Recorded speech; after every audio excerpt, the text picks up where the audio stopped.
Meditações no Evangelho de Lucas, dia 7. A visita que Maria fez a Isabel. Lucas 1, 39 a 45. Nessa passagem, devemos observar o valor da amizade e da comunhão entre os crentes. Lemos sobre uma visita que a Virgem Maria fez à sua prima Isabel. O episódio mostra, de maneira extraordinária, como os corações dessas duas santas mulheres foram confortados e suas mentes estimuladas por meio dessa visita. Se não houvesse ocorrido esse encontro, talvez Isabel nunca chegasse a ficar cheia do Espírito Santo como ficou, e talvez Maria jamais tivesse proferido esse cântico de louvor tão bem conhecido na Igreja do Senhor. As palavras de um antigo teólogo são profundas e verdadeiras. A alegria compartilhada se multiplica.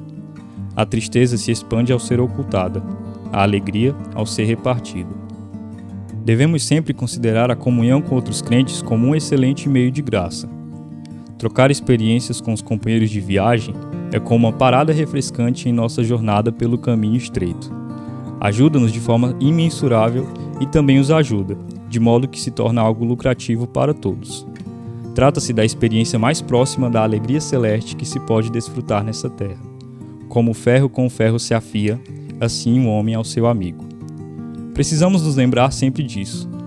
Por não se dar a devida atenção a esse assunto, as almas dos crentes acabam por sofrer. Há muitos que temem o Senhor e meditam em seu nome, mas se esquecem de falar uns aos outros. Busquemos, em primeiro lugar, a face do Senhor. Em seguida, busquemos a face de seus amigos. Se agíssemos mais dessa maneira e fôssemos mais cuidadosos quanto às nossas amizades, saberíamos melhor o que significa alguém ficar cheio do Espírito Santo.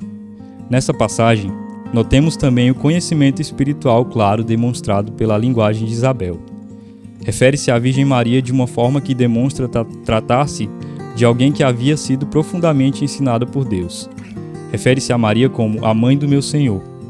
A expressão meu Senhor é tão comum que não percebemos a profundidade de seu significado. Mas na época em que foi proferida, continha muito mais do que podemos aprender. Significava uma declaração explícita de que a criança que deveria nascer de Maria era o tão esperado Messias, o Senhor a respeito de quem Davi havia profetizado em espírito, o Cristo de Deus.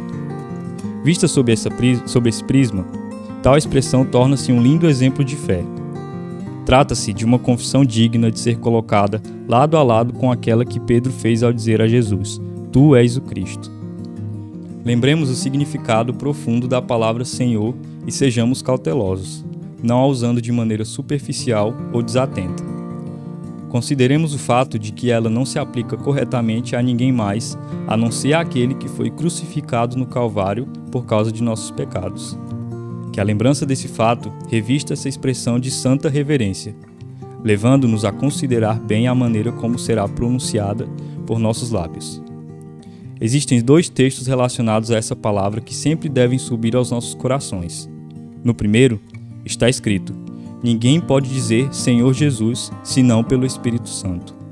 No outro, lemos: e toda língua confesse que Jesus Cristo é Senhor para a glória de Deus Pai. Finalmente, cabe-nos observar nessa passagem a elevada consideração que Isabel confere à graça da fé. Bem-aventurada, disse ela, a que creu.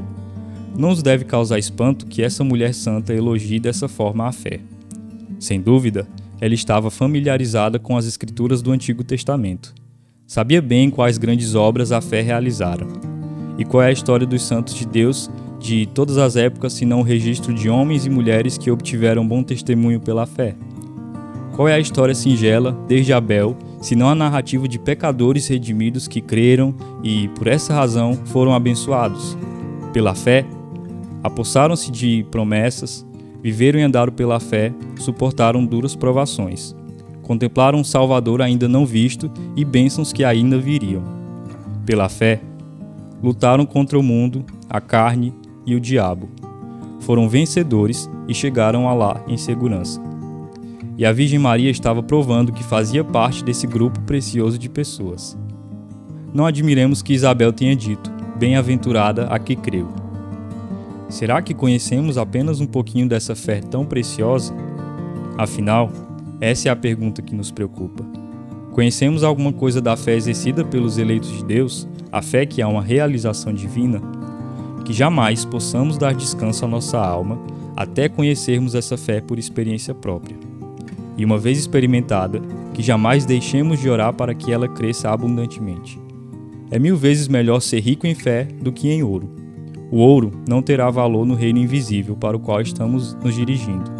A fé será reconhecida naquele reino diante de Deus Pai e dos santos anjos.